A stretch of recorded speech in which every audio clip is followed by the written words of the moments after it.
जय हिंद दोस्तों। मैं अभिषेक स्वागत करता हूं आपका अभिषेक एकेडमी के यूट्यूब प्लेटफॉर्म पर।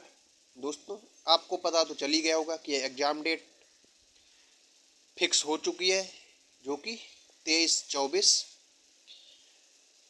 अगस्त को, यानी कि अब हमारे पास 15 दिन ही बचे हैं। तो आज हम दोस्तों कंप्लीट प्राचीन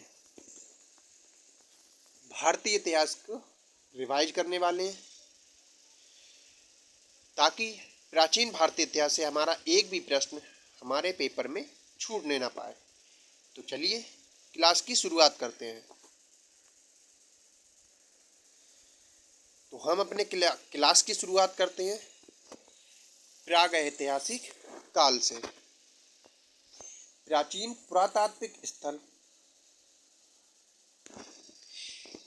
पुरातात्विक स्थल कालीबंगन किस राज्य में है? तो इसका सही जवाब हो जाता है ऑप्शन बी, राजस्थान में। प्राचीन कालीबंगन पुरातात्विक स्थल राजस्थान के हनुमानगढ़ जिले में स्थित है। सर्वप्रथम 1951-52 में अमलानंद घोष ने इसकी खोज की थी। इसका उत्खनन कार्य 1959-60 से बीबी लाल एवं बालकृष्ण थापर ने किया था। यहाँ से यज्ञ देवी एवं जतुए खेतों के साक्ष्य मिलते हैं। प्रथम मानव जीवाश्म भारत की किस घाटी से प्राप्त हुआ था? तो इसका सही जवाब हो जाता है ऑप्शन सी, नर्मदा घाटी से। भारत का प्रथम मानव जीवाश्म नर्मदा नदी घाटी से प्राप्त हुआ। 1982 में अरुण सोनकिया ने होशंगाबाद जिले के नर्मदा घाटी के हथनोरा स्थल से मानव कपाल तथा हाथियों का जीवाश्म प्राप्त किया। हथनोरा से प्राप्त जीवाश्म भारत में प्राप्त मानव जीवाश्म है। भारत की प्राचीनतम संस्कृति कौन सी है? तो इसका सही जवाब हो जाता है ऑप्शन ए, पुरापाषाणिक संस्कृति। पुरापाषाण काल आधुनिक काल से 2.5 लाख ईसा पूर्व से 10,000 ईसा पूर्व तक माना जाता है। ये हैंड एक्स, क्लीवर और स्क्रैप्ट आदि विशिष्ट उपकरणों पर आधारित संस्कृति थी। मध्य पाषाणिक काल में पशुपालन के प्राचीनतम साक्ष्य मिले हैं।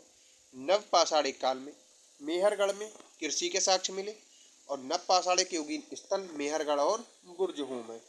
भारत की प्राचीनतम संस्कृति पुरापाषाणिक संस्कृति का माना जाता है। भारत में विश्व विख्यात शैल चित्रकला कहाँ स्थित है? तो इसका सही जवाब होता है ऑप्शन सी, भीमबेटका में। भारत में विश्व विख्यात शैल चित्रकला स्थल भीमबेटका में स्थित है। ये भारत के मध्य प्रदेश के रायसेन जिले में स्थित एक पुरापाषाणिक आवासीय पुरस्थल है। यह आदि मानव द्वारा बनाए गए शैल चित्रों और शैलाश्रयों के लिए प्रसिद्ध है।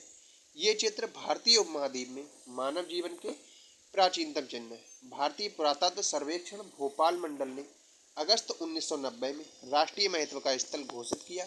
इसके बाद जुलाई 2003 में यूनेस्को ने इसे विश्व धरोहर स्थल घोषित किया। इस स्थल की खोज 1957-58 में बी.एस. बाकड़कर द्वारा की गई थी।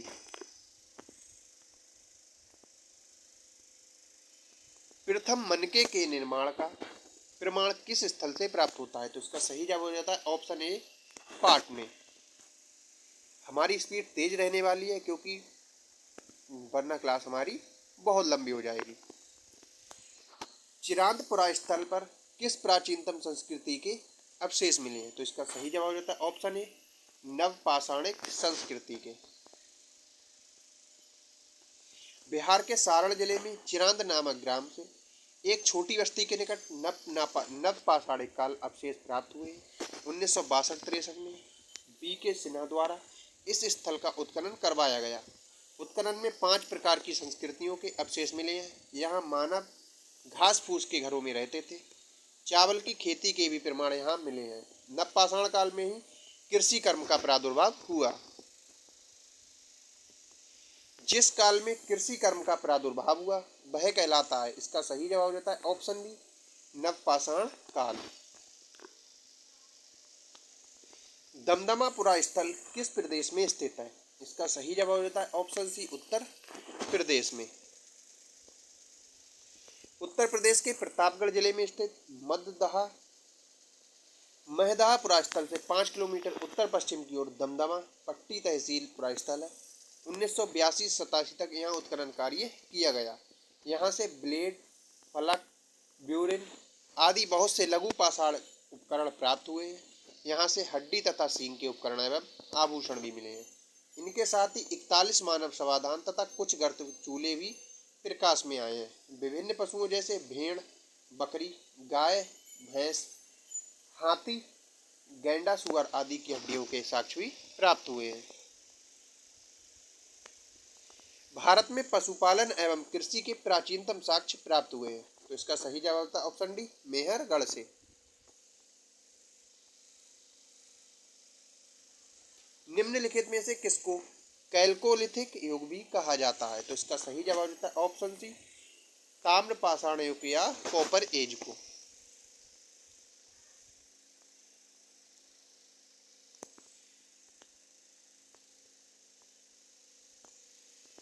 जिस काल में मनुष्य ने पत्थर और तांबे के औजारों का साथ साथ प्रयोग किया उस काल को ताम्र पाषाणी काल कहते हैं। इसे कैल्कोलिथिक युग भी कहा जाता है। सर्वप्रथम जो धातु औजारों के रूप में प्रयुक्त हुई थी वह थी तांबा। भारत में ताम्र पाषाण अवस्था के मुख्य क्षेत्र दक्षिण पूर्व राजस्थान, मध्य प्रदेश के पश्चिमी भाग, पश्चिमी महाराष्ट्र तथा दक्षिण पूर्वी भारत में है। सर्वप्रथम चित्रित मृदभांडों के अवशेष ताम्र पाषाण काल में ही मिलते हैं। इसी काल के लोगों ने सर्वप्रथम भारतीय प्रायद्वीप में बड़े बड़े गांवों की स्थापना की थी। हमारा दूसरा टॉपिक हो जाता है सैंधव सभ्यता। इस समय मोहनजोदड़ो किस देश में था? तो इसका सही जवाब होता है ऑप्शन सी, पाकिस्तान में। मोहनजोदड़ो पाकिस्तान के सिंध प्रांत के लड़काना जिले में सिंधु नदी के दाहिने तट पर स्थित है। मोहनजोदड़ो शब्द का अर्थ है मृतकों का टीला। इसकी खोज 1922 में राखलदास बनर्जी ने जॉन मार्शल के निर्देशन में की थी। इस स्थल को विश्व का सबसे पुराना नियोजित और उत्कृष्ट शहर होने की मान्यता प्राप्त है।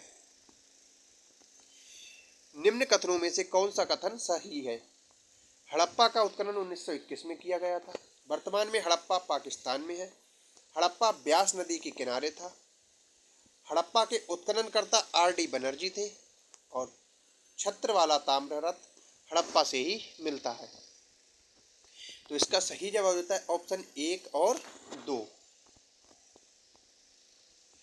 सन 1921 में भारतीय पुरातत्व सर्वेक्षण विभाग के महानिदेशक सर जॉन मार्शल के निर्देशन में राय बहादुर दयाराम साहनी ने सर्वप्रथम हड़प्पा स्थल का उत्खनन कराया।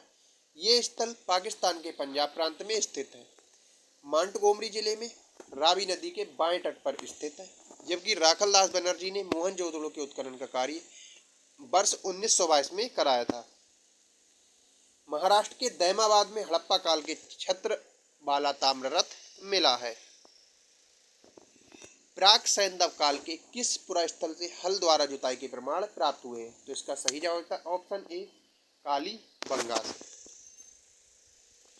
कालीबंगा राजस्थान के हनुमानगढ़ जिले में घग्गर नदी के बाएं किनारे पर स्थित एक सैंधव सभ्यता का महत्वपूर्ण स्थल है। 1952 ईस्वी में अमलानंद घोष के निर्देशन में व्यापक पैमाने पर खुदाई की गई थी। यहाँ से प्राप्त प्राक सैंधव काल की सबसे महत्वपूर्ण उपलब्धि एक जुते हुए खेत की प्राप्ति है। इसमें आड़ी तिरछी जुताई की गई है। निम्न में से किस हड़प्पन नगर में जुते हुए खेतों के निशान मिले हैं? तो इसका सही जवाब है ऑप्शन ए, कालीबंगन। हड़प्पीय संस्कृति या सैंधव संस्कृति के उपकरण किस धातु से निर्मित थे? तो इसका सही जवाब होता है ऑप्शन सी, ताम्र या तांबा। आईआईटी खड़गपुर के अध्ययन दल की रिपोर्ट के अनुसार लगातार कितने वर्षों तक ना के बराबर वर्षा का होना सिंधु सभ्यता के पतन का कारण रहा? तो इसका सही जवाब होता है ऑप्शन डी, 900 वर्ष तक।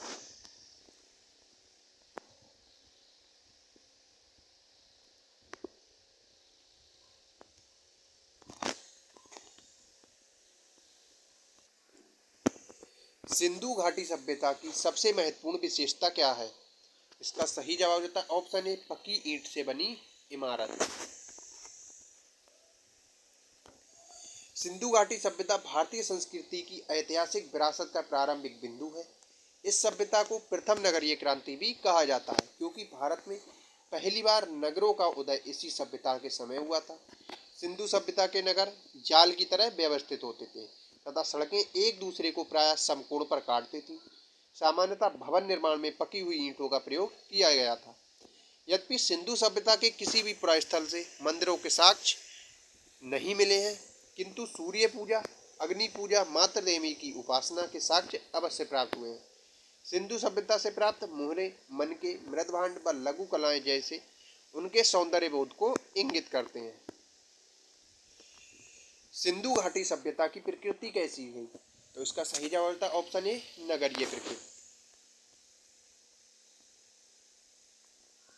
निम्नलिखित में से किस हड़प्पा कालीन स्थल से हल्का टेराकोटा प्राप्त हुआ है? तो इसका सही जवाब होता है ऑप्शन बी, बनावली से।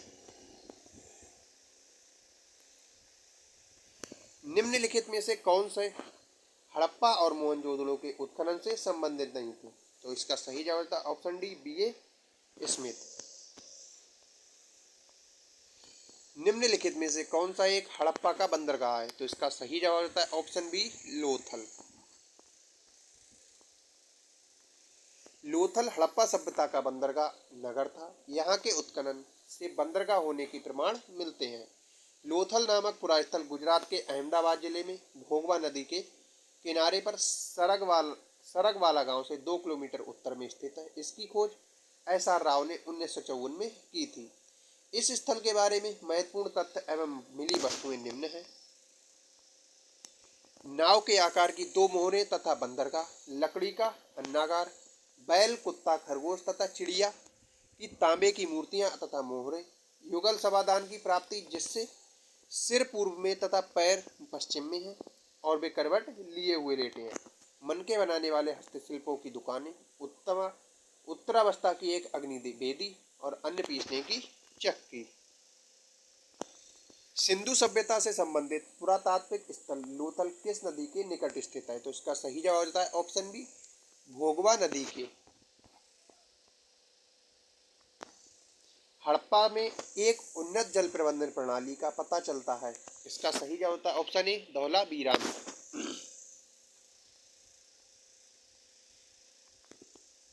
हड़प्पा में मिट्टी के बर्तनों का सामान्यतः किस रंग का उपयोग हुआ था? इसका सही जवाब होता है ऑप्शन ए, लाल रंग का। सिंधु सभ्यता संबंधित निम्नलिखित में से किस युग के अंतर्गत आती है? तो इसका सही जवाब होता है आदि ऐतिहासिक काल के। निम्नलिखित में से किस देश के साथ हड़प्पनों का व्यापारिक संबंध था? इसका सही जवाब होता है ऑप्शन सी, मेसोपोटामिया। सिंधु घाटी के लोग थे। इसका सही जवाब होता है ऑप्शन सी, शाकाहारी और मांसाहारी दोनों।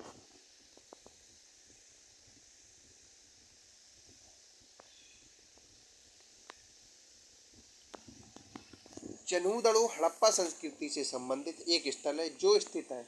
इसका सही जवाब होता है option C, option A, Sindh में। हमारा अगला टॉपिक आ जाता है वैदिक सभ्यता। वेदों में सबसे प्राचीनतम कौन सा है? इसका सही जवाब होता है ऑप्शन डी, ऋग्वेद। हिंदू धर्म में स्थापित चारों वेदों में ऋग्वेद सबसे पुराना वेद माना जाता है। इसकी रचना का काल 1500 से 1000 ईसा पूर्व माना जाता है। ऋग्वेद 10 मंडल में विभाजित है। गायत्री मंत्र का उल्लेख ऋग्वेद के 3रे मंडल में है और इसके रचनाकार विश्वामित्र हैं। पुरुषार्थ कितने हैं? तो इसका सही जवाब होता है ऑप्शन बी, 4। और ये 4 कौन कौन से हैं? धर्म, अर्थ, काम और मोक्ष। प्राचीनतम वेद कौन सा है? इसका सही जवाब होता है ऑप्शन बी, ऋग्वेद। ऋग्वेद को प्राचीनतम वेद माना जाता है। इसमें कुल 10 मंडल, 1028 सूक्त एवं 10,552 ऋचाया मंत्र है। ऋग्वेद का 3रा मंडल सूर्य देवता को समर्पित है। इसी में गायत्री मंत्र का उल्लेख किया गया है। 9वें मंडल में सोम का उल्लेख मिलता है। ऋग्वेद में दो ब्राह्मण ग्रंथ हैं, ऐतरेय ब्राह्मण और कौशिकी ब्राह्मण। ऋग्वेद के मंत्रों का उच्चारण करने वाले ऋषि को होत्री या होता कहा जाता है। गायत्री मंत्र किस पुस्तक में मिलता है? इसका सही जवाब होता है ऋग्वेद में। ऋग्वेद में यज्ञ हेतु कितने प्रकार के पुरोहितों का वर्णन मिलता है? इसका सही जवाब होता है ऑप्शन डी 7 प्रकार के, जिनमें अथर्वयु, होता, ब्रह्मा, अग्निद, पोता, नेंटा और त्रिशास्ता। वेदों के कितने प्रकार हैं? तो इसका सही जवाब होता है ऑप्शन डी 4 प्रकार के। वेदों की संख्या 4 है, जिनमें ऋग्वेद, यजुर्वेद, सामवेद और अथर्ववेद। ऋग्वेद में होत्री वर्ग के पुरोहित यज्ञ कुंड में अग्नि का आह्वान कर वेद मंत्रों द्वारा देवताओं की स्तुति करते थे। सामवेद उद्गाता साम का गायन करते थे। यजुर्वेद अथर्वयु याग्निक कर्मकांड का वर्णन और अथर्ववेद जादू टोना मरण से संबंधित था। ऋग्वेद, सामवेद और यजुर्वेद तीनों वेदों को संयुक्त रूप से वेद त्रयी कहा जाता है। त्रयी का अभिप्राय है, इसका सही जवाब होता है ऑप्शन ए 3 वेद। निम्न में से कौन सी नदी सप्त सैंदम में समाविष्ट नहीं थी? इसका सही जवाब होता है ऑप्शन डी साबरमती नदी। प्रसिद्ध 10 राजाओं का युद्ध किस नदी के तट पर लड़ा गया था? इसका सही जवाब होता है ऑप्शन डी परुषणी नदी। ऋग्वेद संहिता का नवामंडल पूर्णता किसको समर्पित है? इसका सही जवाब होता है ऑप्शन डी सोम एवं इस पेपर नामांकित देवता।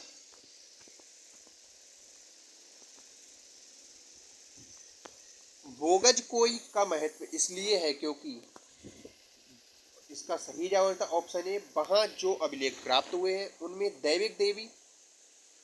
वैदिक देवी एवं देवताओं का वर्णन मिलता है। किस काल में अछूत की अवधारणा स्पष्ट रूप से उद्धत हुई है? इसका सही जवाब होता है ऑप्शन डी धर्मशास्त्रों के समय में। निम्नलिखित में से एक वेद धार्मिक अनुष्ठान से संबंधित है। इसका सही जवाब होता है ऑप्शन सी यजुर्वेद। निम्नलिखित में से कौन वैदिक देवता नहीं था? इसका सही जवाब होता है ऑप्शन सी कार्तिकेय। भारतीय ग्रंथ वेदों में वर्णित देवताओं को वैदिक देवता कहा जाता है। इन देवताओं का मुख्य रूप से वर्णन हुआ है।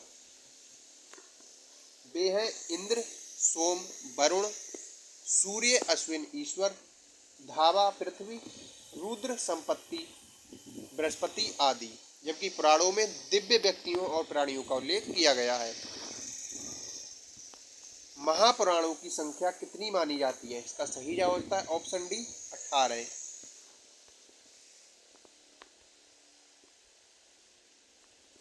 हमारा अगला टॉपिक आ जाता है बौद्ध, जैन, भागवत एवं शैव धर्म। जैन धर्म के 23वें तीर्थंकर कौन थे? तो इसका सही जवाब होता है ऑप्शन डी पार्श्वनाथ। जैन धर्म के 23वें तीर्थंकर पार्श्वनाथ थे, जो काशी के इक्ष्वाकु वंशीय राजा अश्वसेन के पुत्र थे। महावीर स्वामी जैन धर्म के 24वें तथा ऋषभदेव प्रथम और अरिष्टनेमि 22वें तीर्थंकर थे। महावीर स्वामी के काल में जैन धर्म अपने चरमोत्कर्ष पर था। त्रिपिटकों का संबंध किस धर्म से है? तो इसका सही जवाब होता है ऑप्शन डी बौद्ध धर्म से। गौतम बुद्ध ने अपना प्रथम धर्मोपदेश दिया था। इसका सही जवाब होता है ऑप्शन बी सारनाथ में। गौतम बुद्ध द्वारा अपना प्रथम धर्मोपदेश सारनाथ में दिया गया था। ये उत्तर प्रदेश के वाराणसी जिले में स्थित है। इसे प्राचीन काल में ऋषि पत्तन या मृगदाव के नाम से भी जाना जाता था। गौतम बुद्ध द्वारा सारनाथ में दिए गए प्रथम उपदेश को धर्म चक्र प्रवर्तन के नाम से जाना जाता है। महात्मा बुद्ध ने अपना धर्म चक्र प्रवर्तन किस स्थान पर दिया था? इसका सही जवाब होता है ऑप्शन बी सारनाथ। बोध गया में किसे ज्ञान की प्राप्ति हुई थी? इसका सही जवाब होता है ऑप्शन बी गौतम बुद्ध को। गौतम बुद्ध को बोध गया में ज्ञान की प्राप्ति हुई थी। गौतम बुद्ध का जन्म 563 ईसा पूर्व कपिलवस्तु के निकट लुम्बिनी में हुआ था। जन्म के 7वें दिन ही इनकी माता का देहावसान हो गया था। अतः इनका पालन पोषण इनकी मौसी प्रजापति गौतमी ने किया था। 29 वर्ष की अवस्था में इन्होंने गृह त्याग दिया और बौद्ध ग्रंथ में इस घटना को महाभिनिष्क्रमण कहा गया है। भगवान बुद्ध ने ज्ञान प्राप्ति करने के लिए लंबे वर्षों तक तपस्या और साधना में जीवन कहाँ पर व्यतीत किया? इसका सही जवाब देता है ऑप्शन डी, गया में। बोध गया में महाबोधि मंदिर बनवाया गया, जहाँ ऑप्शन बी गौतम बुद्ध को ज्ञान प्राप्त हुआ था। तृतीय बौद्ध सभा का सभापतित्व किया गया था। इसका सही जवाब देता है ऑप्शन डी, मोगलीपुत्र तिस्य के द्वारा। प्रथम बौद्ध संगीति राजगृह में हुई थी 483 ईसा पूर्व और इसके अध्यक्ष थे महाकश्यप और शासनकाल था अजातशत्रु का। द्वितीय बौद्ध संगीति वैशाली में होती है और कब होती है? 383 ईसा पूर्व में। इसके अध्यक्ष थे सावक मीर या सर्वकामी और शासनकाल था कालाशोक का। तृतीय बौद्ध संगीति पाटलिपुत्र में होती है और समय 251 ईसा पूर्व और इसके अध्यक्ष थे मोगलीपुत्र तिस्य और इसका शासनकाल था इसमें अशोक का। और चतुर्थ कुंडलवन कश्मीर में होती है प्रथम शताब्दी में और इसके अध्यक्ष थे वसुमित्र और शासन था कनिष्क का।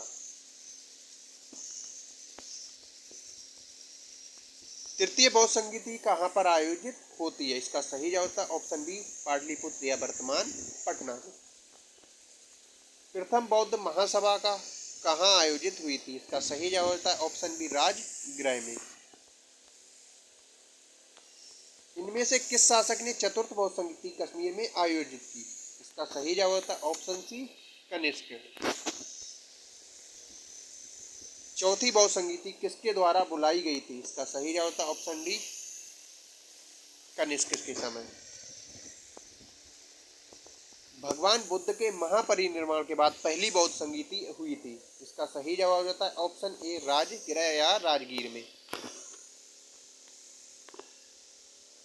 तृतीय बौद्ध सभा किस स्थान पर बुलाई गई थी? तो इसका सही जवाब होता है ऑप्शन डी, पाटलिपुत्र में।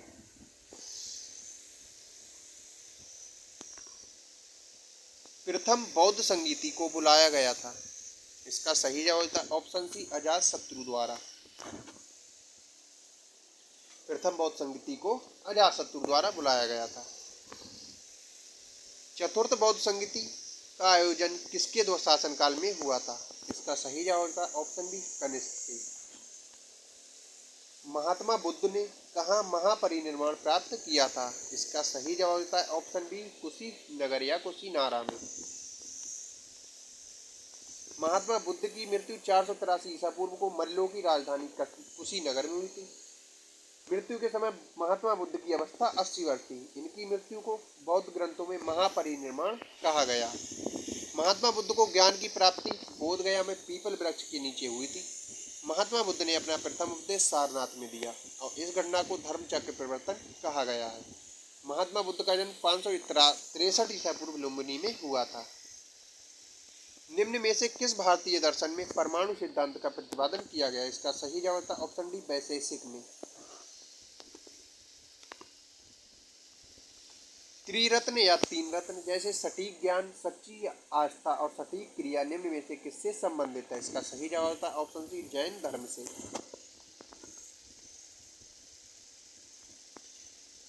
पाटलिपुत्र में बुलाई गई प्रथम जैन संगीति के अध्यक्ष कौन थे? इसका सही जवाब देता है ऑप्शन सी, स्थूलभद्र। स्थूलभद्र ने प्रथम जैन संगीति की अध्यक्षता की थी, जिसका आयोजन पाटलिपुत्र में किया गया था। प्रथम जैन संगीति का आयोजन मौर्य शासक चंद्रगुप्त मौर्य के शासनकाल में 300 ईसा पूर्व पाटलिपुत्र में संपन्न हुई थी। महात्मा बुद्ध की माता का नाम क्या था? तो इसका सही जवाब होता है ऑप्शन ए, महामाया।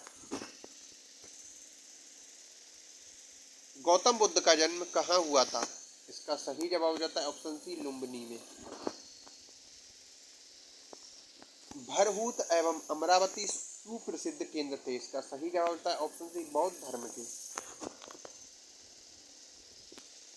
वे शिक्षक जिनसे बुद्ध ने महाभिनिष्क्रमण के बाद सबसे पहले ज्ञान प्राप्ति का प्रयास किया था। इसका सही जवाब होता है ऑप्शन सी, आलार कलाम एवं रुद्रक रामपुत्र। बौद्ध संघ की प्रथम महिला अनुयायी सदस्य कौन थी? इसका सही जवाब होता है ऑप्शन सी, गौतमी। निम्नलिखित में से कौन सा कथन बुद्ध की ईश्वर की अवधारणा के विषय में सत्य है? इसका सही जवाब होता है ऑप्शन बी, ईश्वर का अस्तित्व नहीं है। जैन धर्म के प्रवर्तक महावीर जी का मोक्ष स्थान कहाँ स्थित है? इसका सही जवाब होता है ऑप्शन सी, पावापुरी।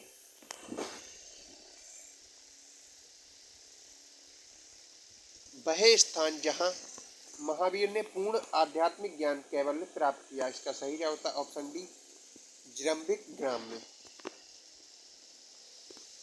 महावीर का जन्म स्थान था। इसका सही जवाब होता है ऑप्शन बी, कुंडग्राम। त्रिपिटक किसकी धार्मिक पुस्तक है? इसका सही जवाब होता है ऑप्शन डी, बौद्ध धर्म की। त्रिपिटक किस भाषा में लिखी गई है? इसका सही जवाब होता है ऑप्शन बी, पाली भाषा में। बोध गया में बोधि वृक्ष अपने वंश की इस पीढ़ी का है। इसका सही जवाब होता है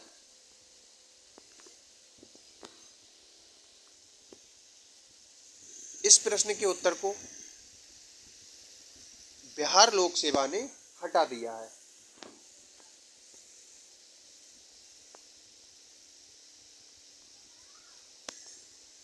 बुद्ध के जीवन की 4 महत्वपूर्ण घटनाओं और उनसे संबंधित 4 स्थानों का नीचे उल्लेख है। ये 2 स्तंभों में अंकित हैं। आपको इनका सुमेलित करना है।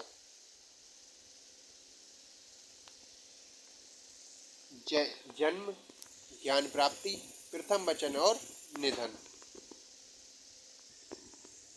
तो इसमें जन्म जो हुआ था वो हुआ था लुम्बिनी में। ज्ञान प्राप्ति बोध गया में। प्रथम वचन दिया था सारनाथ में। और निधन हुआ था कुशीनगर में।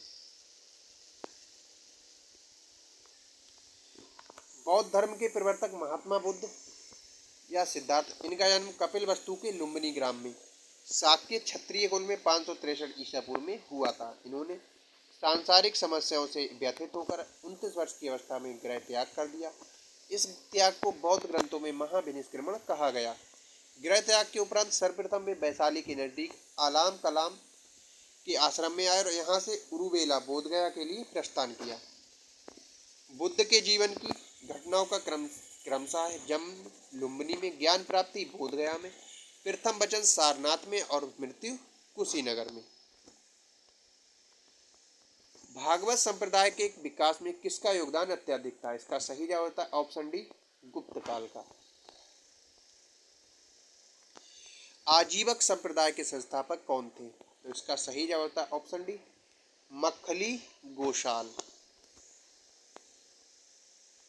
बराबर की गुफाओं का उपयोग किसने आश्रम गृह के रूप में किया? इसका सही जवाब होता है ऑप्शन ए, आजीवकों ने। निम्नलिखित में से कौन से सबसे पूर्वकालिक जैन ग्रंथ कहलाता है? इसका सही जवाब होता है ऑप्शन सी, 14 पूर्व। जैन कल्पसूप को किसने लिखा? इसका सही जवाब होता है ऑप्शन ए, भद्र बाहु ने। प्रथम तीर्थंकर कौन थे? तो इसका सही जवाब हो जाता है ऑप्शन सी, ऋषभदेव। जैन धर्म के अणुव्रतों में निम्नलिखित में से कौन सा नहीं था? तो इसका सही जवाब होता है आजी बाणु व्रत। निम्नलिखित में से कौन सी बात बौद्ध धर्म तथा जैन धर्म में समान नहीं है? इसका सही जवाब होता है ऑप्शन सी, आत्म दमन।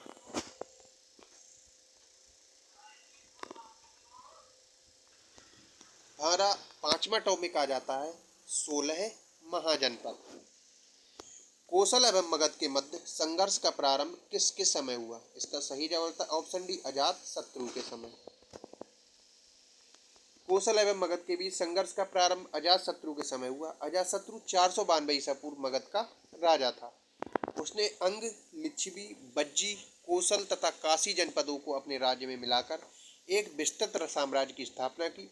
अजातशत्रु ने विजय व विस्तार की नीति का पालन किया। मगध शासक बिंबिसार का चिकित्सक कौन था? इसका सही जवाब होता है ऑप्शन सी, जीवक। जीवक नामक चिकित्सक बिंबिसार के दरबार में रहता था। हर्यक वंश के शासक बिंबिसार ने गिरिव्रज को अपनी राजधानी बनाकर मगध साम्राज्य की स्थापना की। बिंबिसार हर्यक वंश का प्रथम शक्तिशाली शासक था और आगे चलकर इस वंश के शासक उदयन ने अपनी राजधानी पाटलिपुत्र में स्थापित की। पाटलिपुत्र किस वंश की राजधानी थी? इसका सही जवाब था ऑप्शन डी, मगध की। 6वीं शताब्दी ईसा पूर्व में बिंबिसार पर राज्य करता था, तो इसका सही जवाब था option D, option B, Magadh पर। तो बिंबिसार मगध पर शासन करता था। किसने सोचा था कि प्रथम बौद्धवादी काउंसिल राजगृह में ही होना चाहिए? इसका सही जवाब था ऑप्शन डी, अजात शत्रु ने। किस शासक ने सुंदर नगर पाटलिपुत्र की स्थापना की? तो इसका सही जवाब था ऑप्शन डी, उदयन ने। किस शासक ने अपनी राजधानी पाटलिपुत्र में स्थानांतरित की? तो इसका सही जवाब था ऑप्शन सी, उदयन ने। अवंती राज्य की राजधानी थी, तो इसका सही जवाब था ऑप्शन सी, उज्जैन। चंद्रप्रद्योत कहाँ का राजा था? इसका सही जवाब होता है ऑप्शन डी, अवंती का। 6वीं शताब्दी ईसा पूर्व में निम्नलिखित में से कौन सा एक गणतंत्र था? तो इसका सही जवाब होता है ऑप्शन सी, मल्ल। मगध की प्रारंभिक राजधानी कौन सी थी? इसका सही जवाब होता है ऑप्शन सी, गिरिब्रज या राजगृह। प्राचीन महाजनपद मगध की प्रथम राजधानी कौन सी थी? तो इसका सही जवाब होता है ऑप्शन ई, इनमें से कोई नहीं। अजातशत्रु के वंश का नाम क्या था? तो इसका सही जवाब होता है ऑप्शन बी, हर्यक वंश। विश्व का पहला गणतंत्र वैशाली में किसके द्वारा स्थापित किया गया? तो इसका सही जवाब होता है ऑप्शन डी, लिच्छवी के। ईसा पूर्व 6वीं शताब्दी में विश्व की प्रथम गणतंत्रात्मक व्यवस्था कहाँ थी? तो इसका सही जवाब होता है ऑप्शन ए, वैशाली में। 16 महाजनपदों की सूची उपलब्ध है, तो इसका सही जवाब होता है ऑप्शन बी, अंगुत्तर निकाय में। प्रथम मगध साम्राज्य का उत्कर्ष किस शताब्दी में हुआ था? इसका सही जवाब होता है ऑप्शन बी, ईसा पूर्व 6वीं शताब्दी में। निम्नलिखित में से कौन प्राचीनतम राजवंश है? इसका सही जवाब हो जाता है ऑप्शन बी, नंदवंश। अंग जनपद की राजधानी थी, इसका सही जवाब हो जाता है ऑप्शन ए, चंपा की। वत्स का राज्य स्थित था, तो इसका सही जवाब होता है इलाहाबाद के आसपास। प्राचीन भारत में द्वितीय नगरीकरण से संबंधित क्षेत्र था, इसका सही जवाब होता है ऑप्शन ए, गंगे का मैदान। हमारा छठा टॉपिक आ जाता है मौर्य एवं मौर्योत्तर काल। शक संवत का प्रारंभ कब हुआ था? इसका सही जवाब होता है ऑप्शन सी, 78 ईस्वी या 78 एडी में। शक संवत का प्रारंभ 78 ईस्वी में हुआ था। इसे प्रारंभ करने का श्रेय कुषाण शासक कनिष्क को जाता है। शक संवत निकालने के लिए वर्तमान ईस्वी में 78 कम कर दिया जाता है। भारतीय राष्ट्रीय कैलेंडर शक संवत पर आधारित है, जिसे 1957 में मान्यता प्राप्त है। शक कैलेंडर की समय की चंद्र और सौर गणना पर आधारित है। दूसरी शताब्दी के आसपास रचित संस्कृत के शिलालेख के अनुसार सुदर्शन झील एक कृत्रिम जलाशय की मरम्मत किसने की? इसका सही जवाब होता है ऑप्शन सी, रुद्र दामन ने। मौर्य साम्राज्य का अंतिम शासक कौन था? इसका सही जवाब होता है ऑप्शन बी, बृहद्रथ। मौर्य साम्राज्य का अंतिम शासक बृहद्रथ था। चंद्रगुप्त मौर्य ने 323 ईसा पूर्व में मौर्य साम्राज्य की स्थापना की। बृहद्रथ की हत्या उसके सेनापति पुष्यमित्र शुंग ने की, और जिसने शुंग वंश की स्थापना की। मेगस्थनीज को राजदूत के रूप में किसके दरबार में भेजा गया था? इसका सही जवाब था ऑप्शन ए, चंद्रगुप्त मौर्य के। कौन सी पुस्तक बिंदुसार को एक अभिषिक्त क्षत्रिय वर्णित करती है? तो इसका सही जवाब होता है ऑप्शन सी दिव्यादान। और बिंदुसार को अमित्रघात भी कहा जाता है। मौर्य काल में कंटक शोधन न्यायालय किस प्रकार का न्याय करता था? इसका सही जवाब होता है ऑप्शन बी फौजदारी। समाहर्ता कौन था? इसका सही जवाब होता है ऑप्शन ए महासंग्रहकर्ता। मौर्य काल में शासकीय भूमि से प्राप्त आय को क्या कहा जाता है? इसका सही जवाब हो जाता है ऑप्शन डी सीता। मौर्य काल में शिक्षा का सर्वाधिक प्रसिद्ध केंद्र था? इसका सही जवाब होता है ऑप्शन सी तक्षशिला। कौटिल्य का अर्थशास्त्र कितने अधिकरणों में विभाजित है? इसका सही जवाब होता है ऑप्शन डी 15 अधिकरणों में। किस शिलालेख में अशोक ने त्रिरत्न में अपना विश्वास प्रकट किया? इसका सही जवाब हो जाता है ऑप्शन डी भाब्रू में। सम्राट ने भाब्रू शिलालेख को जयपुर के निकट विराटनगर से भेजा गया, जिसमें अशोक के द्वारा बौद्ध धर्म के त्रिरत्नों धम्म बौद्ध संघ में अपनी आस्था विश्वास प्रकट किया गया था। इसी अभिलेख में अशोक स्वयं को मगध का राजा मगधाधिराज कहता है। सोहगौरा अभिलेख में अकाल का उल्लेख मिलता है। अशोक ने 13वें शिलालेख में कलिंग विजय का वर्णन मिलता है। सामान्यतः अशोक ने अपने अभिलेखों में प्रियदर्शी नाम से जाना जाता है। अशोक के अभिलेखों का सर्वप्रथम जेम्स प्रिंसेप ने पढ़ा था और अशोक के शिलालेख प्राकृत भाषा में पाए जाते हैं। वह स्तंभ जिसमें अशोक ने स्वयं को मगध का सम्राट बताया, इसका सही जवाब होता है ऑप्शन डी भाब्रू स्तंभ। अशोक के शिलालेखों में प्रयुक्त भाषा है, इसका सही जवाब होता है ऑप्शन बी प्राकृत। अशोक के ब्राह्मी अभिलेखों को सर्वप्रथम किसने पढ़ा? इसका सही जवाब होता है ऑप्शन ए सर प्रिंसेप ने। अपने शिलालेखों में अशोक सामंता किस नाम से जाने जाते हैं? इसका सही जवाब होता है ऑप्शन बी प्रियदर्शी के नाम से। किस अभिलेख में कलिंग विजय का रुद्र वर्णन है? इसका सही जवाब होता है इनमें से कोई नहीं। अशोक के किस अभिलेख में अकाल या दुर्भिक्ष का उल्लेख है? इसका सही जवाब होता है ऑप्शन ए सोहगौरा। भारत में पहले साम्राज्य की स्थापना किस शासक के द्वारा की गई थी? इसका सही जवाब होता है ऑप्शन ए चंद्रगुप्त मौर्य के द्वारा। चंद्रगुप्त मौर्य था, इसका सही जवाब होता है ऑप्शन डी एक प्रबुद्ध निरंकुश शासक। प्रसिद्ध ग्रंथ मुद्रा राक्षस के लेखक कौन है? इसका सही जवाब होता है ऑप्शन ए विशाख दत्त। किस अभिलेख से ये साबित होता है कि चंद्रगुप्त का प्रभाव पश्चिम भारत तक फैला हुआ था? इसका सही जवाब होता है ऑप्शन सी रुद्रदामन का जूनागढ़ अभिलेख। पाटलिपुत्र को किस शासक ने सर्वप्रथम अपनी राजधानी बनाया? इसका सही जवाब होता है ऑप्शन ए चंद्रगुप्त मौर्य ने। निम्नलिखित में से किस मौर्य राजा ने दक्कन की विजय की थी? इसका सही जवाब होता है ऑप्शन बी चंद्रगुप्त। जिसके ग्रंथ में चंद्रगुप्त मौर्य का विशिष्ट रूप से वर्णित हुआ है वह है, इसका सही जवाब होता है ऑप्शन सी विशाख दत्त के। कौटिल्य अथवा चाणक्य किस सम्राट का प्रधानमंत्री था? इसका सही जवाब होता है ऑप्शन ए चंद्रगुप्त मौर्य का। अर्थशास्त्र नामक पुस्तक का लेखक कौन था? इसका सही जवाब होता है ऑप्शन बी कौटिल्य। कौटिल्य के अर्थशास्त्र में किस पहलू पर प्रकाश डाला गया? इसका सही जवाब होता है ऑप्शन बी राजनीतिक नीतियों पर। नंद वंश के पश्चात किस राजवंश ने शासन किया? इसका सही जवाब होता है ऑप्शन ए मौर्य राजवंश। सेंड्रोकोटस ने चंद्रगुप्त मौर्य की पहचान किसने की? इसका सही जवाब होता है ऑप्शन ए विलियम जोन्स ने। कौटिल्य की पुस्तक अर्थशास्त्र किस विषय पर आधारित है? इसका सही जवाब होता है ऑप्शन बी शासन कला के सिद्धांत और अभ्यास पर।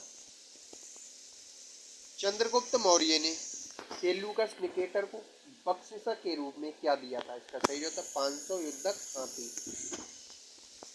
मेगस्थनीज दूत था, इसका सही जवाब होता है ऑप्शन ए सेल्यूकस निकेटर का। मेगस्थनीज सेल्यूकस निकेटर का राजदूत था जो मौर्य वंश के संस्थापक चंद्रगुप्त मौर्य के शासनकाल में भारत आया था।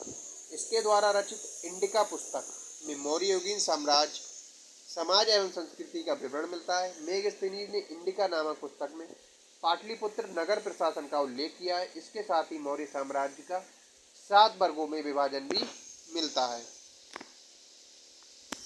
वह स्रोत जिसमें पाटलिपुत्र के प्रशासन का वर्णन में उपलब्ध है, इसका सही जवाब होता है ऑप्शन सी, इंडिका में। मौर्य साम्राज्य का 7 वर्गों में विभाजन विशेष रूप से उल्लेख किया गया है, इसका सही जवाब होता है ऑप्शन डी, मेगस्थनीज की पुस्तक इंडिका में। इंडिका का लेखक कौन था, इसका सही जवाब होता है ऑप्शन बी, मेगस्थनीज।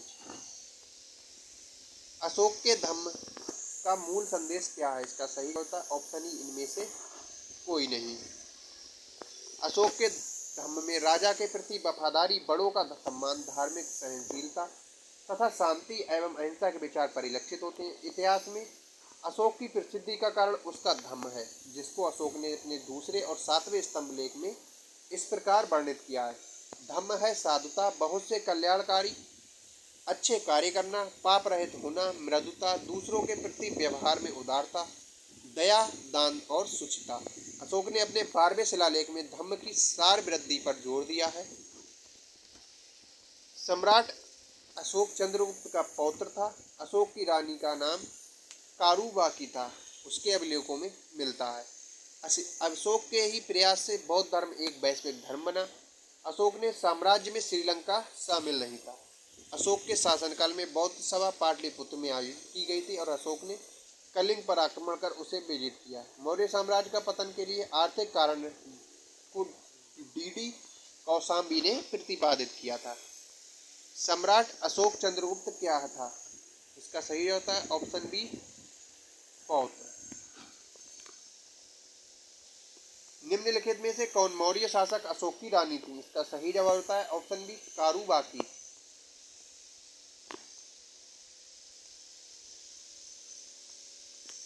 निम्न में से किसके प्रयास से बौद्ध एक वैश्विक धर्म बना, इसका सही जवाब होता है ऑप्शन बी, अशोक के।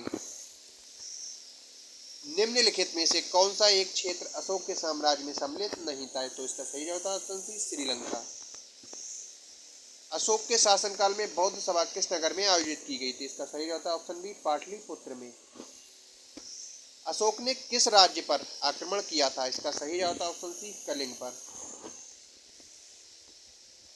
अशोक की नीति के आर्थिक परिणामों के कारण ही मौर्य साम्राज्य का पतन अधिकांशतः उचित था। इस तथ्य में किसने विश्वास किया, इसका सही जवाब होता है ऑप्शन ई, में से कोई नहीं। सबसे अंत में कौन सी घटना घटित हुई, इसका सही जवाब होता है ऑप्शन डी, कलिंग की विजय। मौर्य सम्राट यानी कि अंतिम मौर्य सम्राट था, इसका सही जवाब होता है ऑप्शन डी, बृहद्रथ। अर्थशास्त्र में अनुसार सीता भूमि का अभिप्राय है, इसका सही जवाब होता है ऑप्शन सी, जनजातियों द्वारा जोती जाने वाली भूमि। मौर्य वंश के पश्चात किस वंश का राज्य स्थापित हुआ, इसका सही जवाब होता है ऑप्शन डी, शुंग वंश का। गौतमी सातकर्णी का संबंध किस राजवंश से था, इसका सही जवाब होता है ऑप्शन बी, सातवाहन वंश से। शुंग वंश के बाद किस वंश ने भारत पर राज किया, इसका सही जवाब होता है ऑप्शन सी, कण्व वंश ने। कलिंग नरेश खारवेल का संबंध था, इसका सही जवाब होता है ऑप्शन ई, इनमें से कोई नहीं। राजा खारवेल का नाम जुड़ा है, इसका सही जवाब होता है ऑप्शन सी, हाथी गुम्फा के लेख के साथ। कलिंग नरेश खारवेल की हाथी गुम्फा प्रशस्ति किस भाषा में अंकित है, इसका सही जवाब होता है ऑप्शन ए, प्राकृत भाषा में। शक संवत वर्ष प्रारंभ हुआ, इसका सही जवाब होता है ऑप्शन डी, 78 ईस्वी में। निम्नलिखित में से किनको शक संवत की स्थापना का श्रेय दिया गया, इसका सही जवाब होता है ऑप्शन बी, कुषाणों को। गौतम बुद्ध को एक देवता का स्थान किस राजा के योग में प्राप्त हुआ, इसका सही जवाब होता है ऑप्शन बी, कनिष्क के समय। इनमें से किसने सर्वप्रथम व्यापक पैमाने पर स्वर्ण मुद्रा का प्रचलन किया, इसका सही जवाब होता है ऑप्शन सी, बिम किट्सफिशेस। कला की गंधार शैली निम्न समय में फली फूली, इसका सही जवाब होता है ऑप्शन ए, कुषाणों के समय। कनिष्क के शासनकाल में बौद्ध सभा किस नगर में आयोजित की गई थी? इसका सही जवाब होता है ऑप्शन सी, कुंडलवल, कश्मीर में। सांची का विशाल स्तूप समय को निर्धारित करता है। इसका सही जवाब होता है ऑप्शन ए, मौर्यों के। कौन सा पुरातात्विक स्थल मौर्य राजप्रासाद से संबंधित है? इसका सही जवाब होता है ऑप्शन डी, कुम्भहार। ताम्रपत्र है, इसका सही जवाब होता है ऑप्शन बी, मौर्य साम्राज्य से संबंधित एक तांबे की प्लेट। बराबर की गुफाओं को अशोक ने किस संप्रदाय को दान में दिया था? इसका सही जवाब होता है ऑप्शन सी, आजीवक को। निम्नलिखित में से कौन सा एक मूर्ति शिल्प मौर्य काल का नहीं है? इसका सही जवाब होता है ऑप्शन सी, मथुरा से प्राप्त खड़ी बुद्ध मूर्ति। पाटलिपुत्र में चंद्रगुप्त मौर्य महल मुख्यतः बना था। इसका सही जवाब होता है ऑप्शन सी, लकड़ी का। भूमि अनुदान किन्हें दिए गए थे जो शाही दरबार से जुड़े हुए थे? इसका सही जवाब होता है ऑप्शन बी, ब्राह्मणों को। भारत में सोने के सिक्के किन प्रथम शासकों द्वारा जारी किए गए थे? इसका सही जवाब होता है ऑप्शन बी, भारतीय यूनानियों के द्वारा।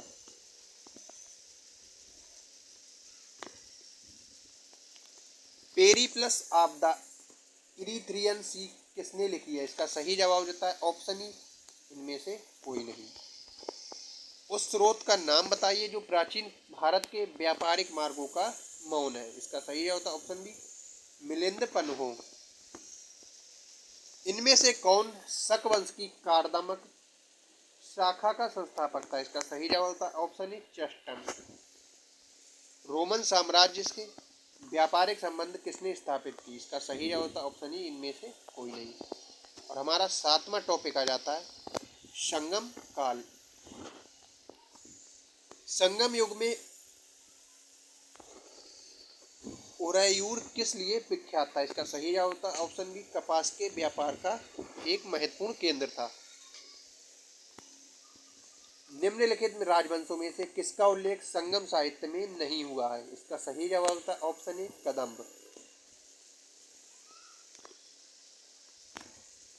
संगम काल में तमिल में महाभारत किसने लिखी? इसका सही जवाब होता है ऑप्शन बी, बिल्लीपुत्र ने।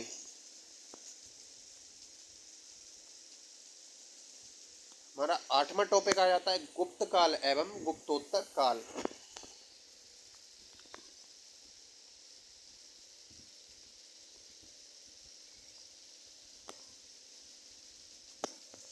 इनमें से किस प्रसिद्ध शासक ने अपनी माता के नाम पर विजयनगर के पास नागलपुरम की एक उपनगरीय बस्ती की स्थापना की? इसका सही जवाब हो जाता है ऑप्शन ए, कृष्ण देवराय ने।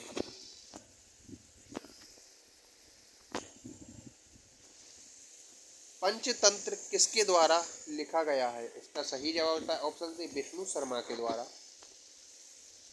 झांसी के पास देवगढ़ का मंदिर और इलाहाबाद के पास गढ़वा मंदिर बनी मूर्तियां किस कला के महत्वपूर्ण अवशेष है? इसका सही जवाब होता है ऑप्शन बी, गुप्त कला के। किस गुप्त शासक ने सर्वप्रथम महाराजा धीराज की उपाधि धारण की? इसका सही जवाब होता है ऑप्शन सी, चंद्रगुप्त मौर्य। चंद्रगुप्त प्रथम ने। चंद्रगुप्त प्रथम का शासनकाल लगभग 319 ईसा पूर्व से 335 ईसा पूर्व तक रहा। ये गुप्त वंश का प्रथम शासक था जिसने महाराज धीराज की उपाधि धारण की। नालंदा ताम्रलेख में किस गुप्त शासक को परम भागवत कहा गया? इसका सही जवाब होता है ऑप्शन सी, समुद्रगुप्त को। प्राचीन भारत का नेपोलियन किसे कहा जाता है? इसका सही जवाब होता है ऑप्शन डी, समुद्रगुप्त को। इलाहाबाद स्तंभ लेख की 21वीं पंक्ति में आर्यभट्ट ने कितने शासकों का जिक्र किया है? इसका सही जवाब होता है ऑप्शन डी, 9 शासकों का। प्रसिद्ध इलाहाबाद प्रशस्ति का लेखक कौन था? इसका सही जवाब होता है ऑप्शन बी, हरिसेन। समुद्रगुप्त के विजयों का उल्लेख किसमें मिलता है? इसका सही जवाब होता है ऑप्शन डी, इलाहाबाद अभिलेख में। किस वंश ने सबसे अधिक समय तक शासन किया? इसका सही जवाब होता है ऑप्शन सी, गुप्त वंश ने। नगरों का क्रम क्रमिक पतन किस काल की एक महत्वपूर्ण विशेषता थी? इसका सही जवाब होता ऑप्शन ए प्रतिहार युग। किस शासक के वंश ने मंदिरों एवं ब्राह्मणों को सबसे अधिक ग्राम अनुदान में दिया? इसका सही जवाब होता है ऑप्शन ए गुप्त वंश ने। गुप्त युग में भूमि राजस्व की दर क्या थी? इसका सही जवाब होता है ऑप्शन बी उपज का छठा भाग। किसने तर्क दिया था कि गुप्त और उत्तरोत्तर गुप्त काल में धन अर्थव्यवस्था में पतन दिखता था? इसका सही जवाब होता है ऑप्शन बी आर.एस. शर्मा ने। गुप्त स्वर्ण मुद्राएं उनके अभिलेखों में किस नाम से अंकित है? इसका सही जवाब होता है ऑप्शन डी दीनार। निम्न इनमें से कौन गुप्त काल में औषधि के क्षेत्र में अपने कार्य के लिए जाने जाते हैं? इसका सही जवाब होता है इनमें से कोई नहीं। दिए गए विकल्पों चारों विकल्प संबंध व्यक्ति गुप्त काल में चिकित्सा से संबंधित नहीं है। भारत में चिकित्सा से संबंधित दो महत्वपूर्ण व्यक्ति चरक और सुश्रुत थे और इन दोनों का संबंध मौर्योत्तर काल से है। ताम्रलिप्ति बंदरगाह का प्रयोग गुप्त काल में उत्तर भारत के मैदान के लिए किया जाता है। गुप्त ने अपनी धुरी पर घूमने के कारण प्रतिदिन सूर्योदय और सूर्यास्त होता था। ये आर्यभट्ट ने कहा है। गुप्त काल में बिना जोती हुई जंगली भूमि को अपरहत कहा जाता था। देवगढ़ का दशावतार मंदिर गुप्तकालीन स्थापत्य का एक उदाहरण है। निम्नलिखित में से कौन सा गुप्त काल का मंदिर है? इसका सही जवाब है ऑप्शन सी देवगढ़ का दशावतार मंदिर। निम्नलिखित में से कौन सा बंदरगाह गुप्त काल में उत्तर भारतीय साम्राज्य व्यापार के लिए उपयोग किया जाता था? इसका सही जवाब होता है ऑप्शन बी ताम्रलिप्ति। इनमें से किसने पहली बार ये व्याख्या की थी कि पृथ्वी के अंदर अपनी धुरी पर घूमने के कारण प्रतिदिन सूर्योदय एवं सूर्यास्त होता था? इसका सही जवाब होता है ऑप्शन ए आर्यभट्ट। किस प्रकार की भूमि को अपरहत कहा जाता था? इसका सही जवाब होता है ऑप्शन ए बिना जुती हुई जंगली भूमि। प्रसिद्ध चीनी यात्री फायान ने किसके शासनकाल में भारत की यात्रा की? इसका सही जवाब होता है ऑप्शन बी चंद्रगुप्त द्वितीय के। चंद्रगुप्त द्वितीय किस साम्राज्य के शासक थे? इसका सही जवाब होता है ऑप्शन बी गुप्त साम्राज्य के। मेहरौली लौह स्तंभ अभिलेख का चंद्र संबंधित है? इसका सही जवाब होता है ऑप्शन सी चंद्रगुप्त मौर्य से। निम्नलिखित में गुप्त शासकों में किसने विक्रमादित्य उपाधि धारण की? इसका सही जवाब होता है ऑप्शन डी चंद्रगुप्त द्वितीय ने।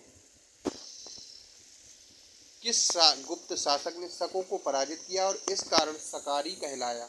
इसका सही जवाब होता है ऑप्शन सी चंद्रगुप्त द्वितीय। किसके द्वारा तीन प्रसिद्ध बंदरगाहों सोपारा, काम्बे और बड़ौत को गुप्त साम्राज्य में मिलाया गया? इसका सही जवाब होता है ऑप्शन सी चंद्रगुप्त विक्रमादित्य। किस गुप्त शासक ने अपने बड़े भाई की हत्या कर सत्ता प्राप्त की? इसका सही जवाब होता है ऑप्शन सी चंद्रगुप्त द्वितीय ने। गुप्त सम्राट जिसने हूणों को पराजित किया था? इसका सही जवाब होता है ऑप्शन सी स्कंदगुप्त। मुद्रा राक्षस पुस्तक के लेखक कौन थे? इसका सही जवाब होता है ऑप्शन ए विशाख दत्त। देवी चंद्रगुप्त नाटक के रचनाकार कौन है? इसका सही जवाब होता है ऑप्शन डी विशाख दत्त। निम्नलिखित में से कौन सा जोड़ा सही नहीं है? दंडी, 10 कुमार चरित, विष्णु शर्मा, पंचतंत्र, आर्यभट्ट, बृहत्संहिता और भास स्वप्नवास दत्ता। तो इसका सही जवाब होता है ऑप्शन सी आर्यभट्ट बृहत्संहिता। ये हमारा जोड़ा गलत हो जाता है। अमरकोश में कितने प्रकार की भूमि का वर्णन किया गया है? इसका सही जवाब होता है ऑप्शन बी 12 प्रकार की। आयुर्वेद के प्रसिद्ध ग्रंथ अष्टांग हृदय के रचनाकार कौन है? इसका सही जवाब होता है ऑप्शन बी बाणभट्ट। कुमार संभव महाकाव्य किस कवि ने लिखा? इसका सही जवाब होता है ऑप्शन डी कालिदास ने। हमारा नवा टॉपिक आ जाता है 800 ईस्वी से 1200 ईस्वी तक राजनैतिक सामाजिक स्थिति। विक्रमशिला विश्वविद्यालय किसके द्वारा स्थापित किया गया था? इसका सही जवाब होता है ऑप्शन बी धर्मपाल के द्वारा। तंजौर स्थित राजराजेश्वर मंदिर का निर्माण किसने करवाया? इसका सही जवाब होता है ऑप्शन सी, राजराव प्रथम ने। खजुराहो के विश्व प्रसिद्ध मंदिरों का निर्माण करवाया गया था? इसका सही जवाब होता है ऑप्शन सी, चंदेलों के द्वारा। वत्सराज ने किस वंश का प्रसिद्ध शासक था? इसका सही जवाब हो जाता है ऑप्शन डी, गुर्जर प्रतिहार वंश का। संध्याकार नंदी के प्रसिद्ध ग्रंथ रामचरित की विषय वस्तु का संबंध है? इसका सही जवाब होता है ऑप्शन ए, पालवंशी रामपाल से। ओदंतपुर शिक्षा केंद्र निम्न में से किस राज्य में अवस्थित था? इसका सही जवाब होता है ऑप्शन बी, बिहार में। विक्रमशिला शिक्षा केंद्र के संस्थापक का नाम था? इसका सही जवाब होता है धर्मपाल।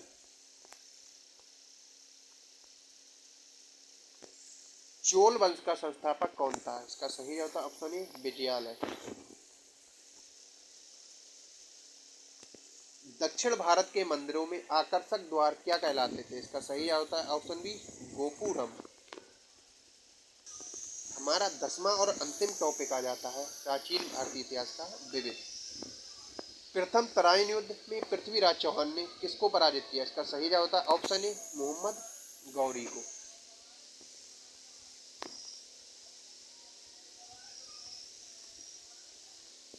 अजंता की गुफाएं किस राज्य में है? इसका सही जवाब होता है ऑप्शन बी, महाराष्ट्र में। किस वंश ने सबसे अधिक समय तक शासन किया? इसका सही जवाब होता है ऑप्शन सी, गुप्त वंश ने। मौर्य वंश ने 323 ईसा पूर्व से 184 ईसा पूर्व तक, तुंग वंश ने 184 ईसा पूर्व से 75 ईसा पूर्व तक और गुप्त वंश ने 275 ईसा पूर्व से 550 ईसा पूर्व तक। बद्रीनाथ धाम किस राज्य में है? इसका सही जवाब होता है ऑप्शन बी, उत्तराखंड में। बोरोबुदुर विश्व में सबसे अद्भुत स्तूप और इसकी मूर्ति और मूर्ति कला किसका शानदार उदाहरण है? इसका सही जवाब होता है ऑप्शन डी, भारत जावा कला का। भूमि अनुदान गिने दिए गए थे जो शाही दरबार से जुड़े हुए हैं? इसका सही जवाब हो जाता है ऑप्शन बी, ब्राह्मणों को। निम्नलिखित में से कौन प्राचीन काल में भूमि कर नहीं था? इसका सही जवाब होता है ऑप्शन डी, पेट। राम विबोध ग्रंथ के लेखक का नाम बताइए? इसका सही जवाब होता है ऑप्शन ए, सोमनाथ। प्राकृत प्रकाश ग्रंथ किसने लिखी? इसका सही जवाब होता है ऑप्शन सी, बररुचि ने। कौन सा पूर्व मध्यकालीन भारतीय साम्राज्य व्यापक स्तर पर स्थावरीय स्वशासन के लिए प्रसिद्ध था? इसका सही जवाब होता है ऑप्शन बी, चोल।